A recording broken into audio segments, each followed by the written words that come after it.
Hello, I just finished today, so just wanted to do a quick walk around, show you the chute.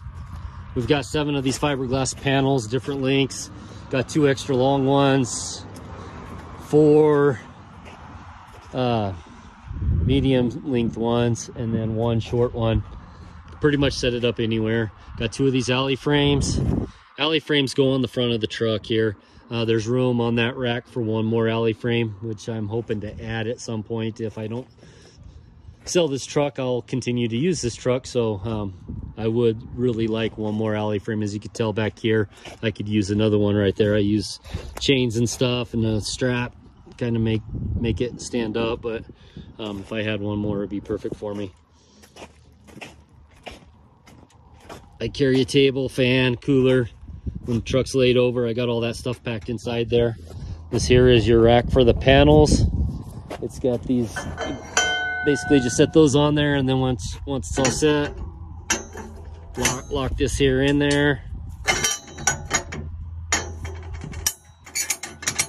Now that holds your panels. Got 1 front and back, holds them up.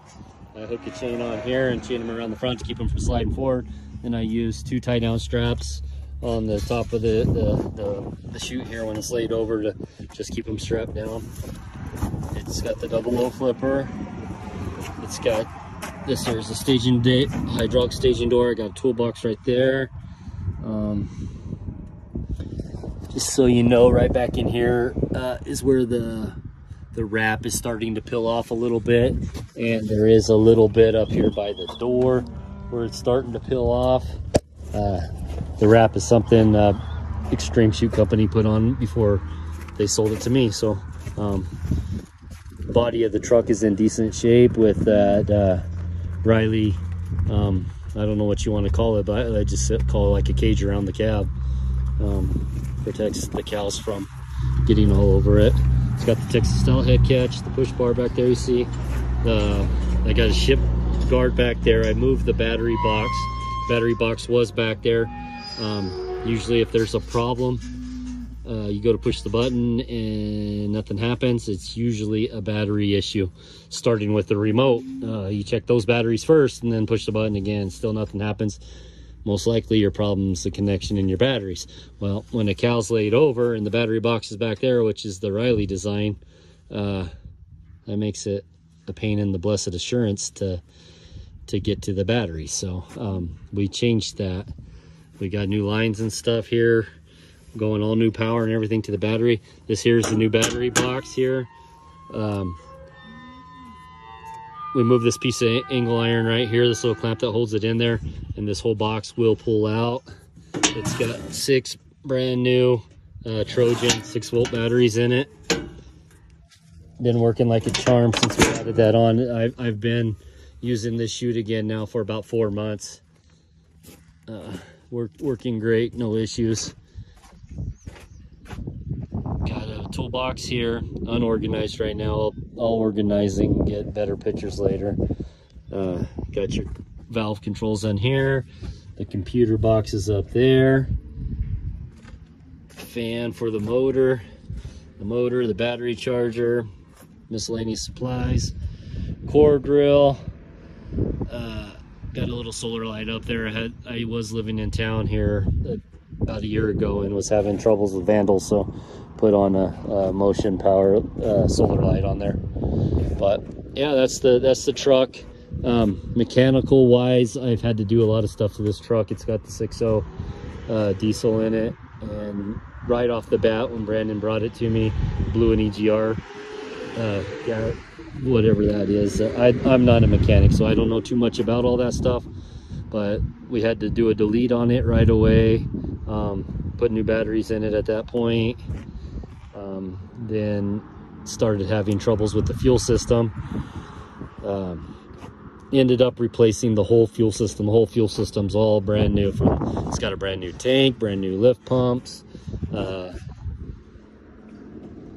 new fuel filters. It's got two of those fuel filters on it, and then the injectors are all brand new. The lines going are all new, so completely redid the whole fuel system on it. And since then, no troubles at all. It's been running like a champ, starts like a champ. It's driven daily to my dairies. right now. I live pretty much right smack dab in the center of all my dairies. I'm pretty lucky there. Got about a 45-mile circle from my house that all my farms fit in. So usually 30 to 45 miles a day is what I drive it daily. So I fill it up about once a week. It does take about $100 to fill it right now. But yeah, good truck. AC blows cold, heat blows hot. Passenger side window does not roll down. I'm not sure what that is, but it never has since I got it from Brandon. So that's really all I could think of here. I'm trying to think of up in here, little box there. That's your downrigger control.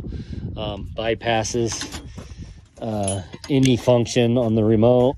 To work that, you just hit the function, hit the lever.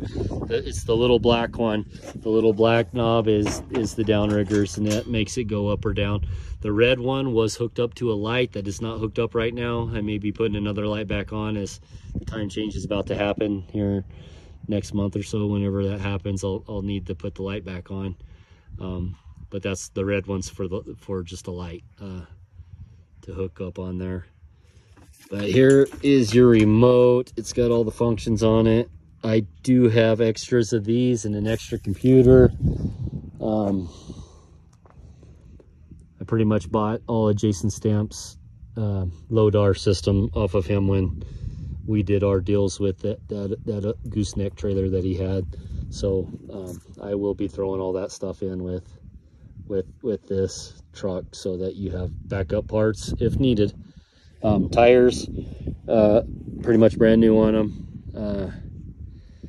Can't think of how long ago that was, but I would say less than 2,500 miles on those tires. So whole set's all new.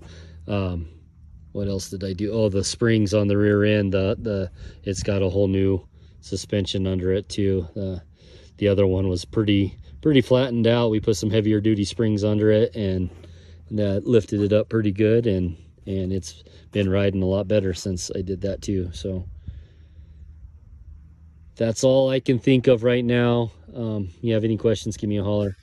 Get some more videos. Again, I'm asking $25,000 for it. If I don't get that or don't sell it, I'll keep trimming cows, and eventually I'll get caught back up. The whole purpose for selling this is I've got another chute, my backup chute, that is functional, and I believe I can trim another 10 years on it without any problems, which makes this truck an asset right now that I have. It's my most valuable asset. So if I can move it, it's the quickest way for me to make up some of the lost income that I had in July with what all I had going on between getting the grinder kicked into my hand and being out of work for 10 days because of that. And then I had the incident with my son. Some of you guys know about that. It's kind of a personal deal, but basically it was a life-threatening issue where we thought we were going to lose him. He pulled through and is doing well, but he was at a hospital about 5 hours from home, which prevented me from being able to be with him and work. So I chose to be with him and did not work, and we're just trying to make up from it. And we'll be all right. If I don't sell it, we won't sell it, and I'll continue making money on it if you don't want to. So but anyways, if I got somebody that'd be interested in it, you would help me out, I'd move it, go back to my old truck, and maybe a few years down the road I'll look back into upgrading back into one of these high-tech trucks. So when everything works on this thing, it is a charm. By myself, I run 15 cows an hour through it easily when things are going well. If you had a pusher, I have no doubt, a pusher or even another helper trimming with you, the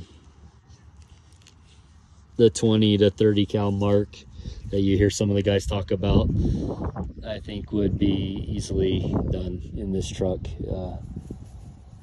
The design of it to work 3 cows at a time just works like a charm. The way it's designed to set up, you got the cow in the chute, you got a cow in the staging lane, and I basically got I call it the holding. So I call it chute, staging, holding right here. So when things are good, you got 3 cows there, right? You just finished trimming the one that's in there.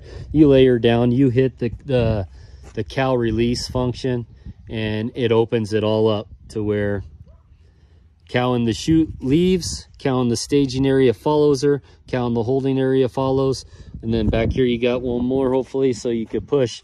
You got 4 cows basically going. For the most part, I usually only have the 3, and then I got to come and load up some more. But cows like to follow each other, so when it all goes well, it goes well. Thing is, you got to be quick enough. You got to be quick enough to catch that staging gate cow when she enters the chute, because if you're not, and she gets far enough forward, gets her shoulders past that Texas head catch, then you've lost her.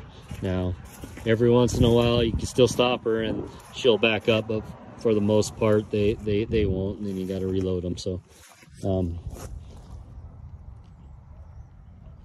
at first I lost quite a few. I'd lose at least 2 or 3 a day when I first bought this truck until I got the hang of it. Today I ran 50 head of jerseys. I didn't lose a single one, and those are jerseys. They're little, so they're even a little bit trickier to catch sometimes, but I didn't lose any of them. You pick up the remote fairly quickly if you're doing enough cows. So have a good day. Thank you.